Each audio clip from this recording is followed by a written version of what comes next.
Hello and welcome. All right, let's just jump right in, shall we?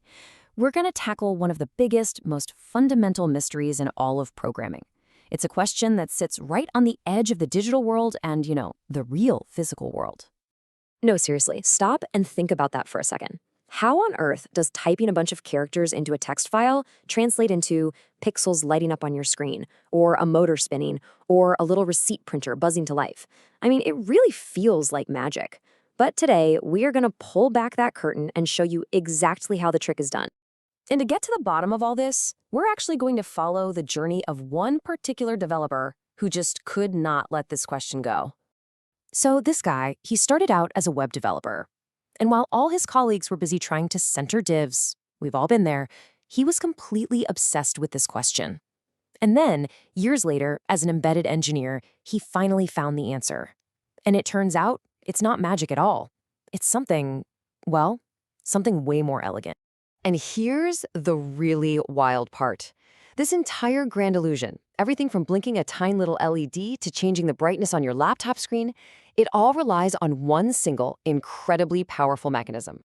It's called memory mapped I/O. Now, that sounds super technical, I know, but the core idea is it's stunningly simple. It just means your code talks to hardware by pretending it's just another location in memory. That's it. Okay, picture your computer's memory like a giant chest of drawers, a huge one. Now, most of these drawers, they just do what you'd expect. They store your data, your code, all that stuff. But there are certain special drawers. They're not for storage at all. When you put a value into one of these drawers, you're not storing data. You're actually flipping a switch, or you're activating a motor, or you're sending a signal out to some physical device. Now, that's a cool analogy, for sure, but I know what you're probably thinking. Okay, show me the proof. So, let's do it. Let's put this theory to the test. We're going to look at 3 different examples, starting with a simple LED and going all the way up to a receipt printer, just to prove that this mechanism is absolutely universal. First up, the classic Arduino blink sketch. On the left, you've got that friendly code we all know and love. But on the right, that's what's really happening under the hood. The Arduino library is just a convenient wrapper hiding the truth. First, see how it writes to address 0x24? That's setting the pin to be an output. Then, it uses a C pointer to literally poke a value into a different drawer, address 0x25. And that address happens to be physically wired to the LED, turning it on. It is that direct. Okay, a blinking light is one thing, but what about something with actual moving parts? Let's scale it up to an electric trimmer.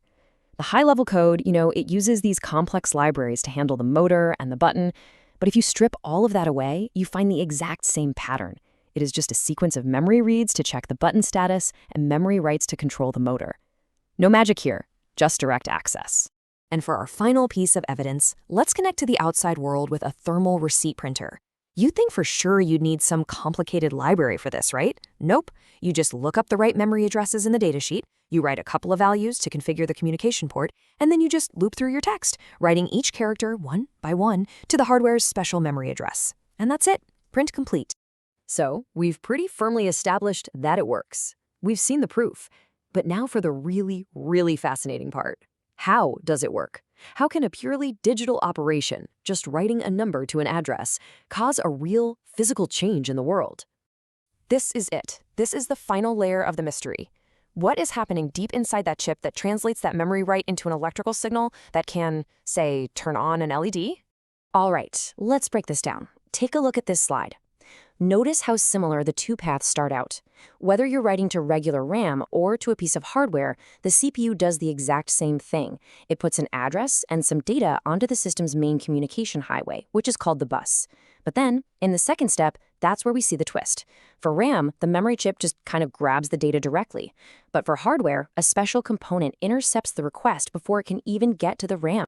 And that interceptor, that's a piece of hardware called the address decoder. Think of it like the traffic cop for the whole system. So how's it work? Well, it's constantly checking every single address the CPU puts on the bus. If the address is in the range for normal RAM, it just waves it on through.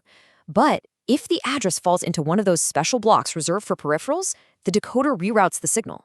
It sends it directly to that specific piece of hardware, like the GPIO pin that's physically connected to our LED. That's the whole secret. It's basically a physical switchboard operator built right into the chip. And that quote just nails it.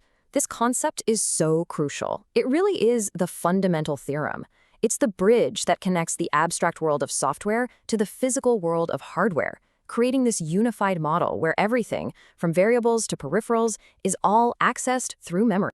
So at this point, you might be thinking, okay, that's a neat little trick for small electronics and microcontrollers.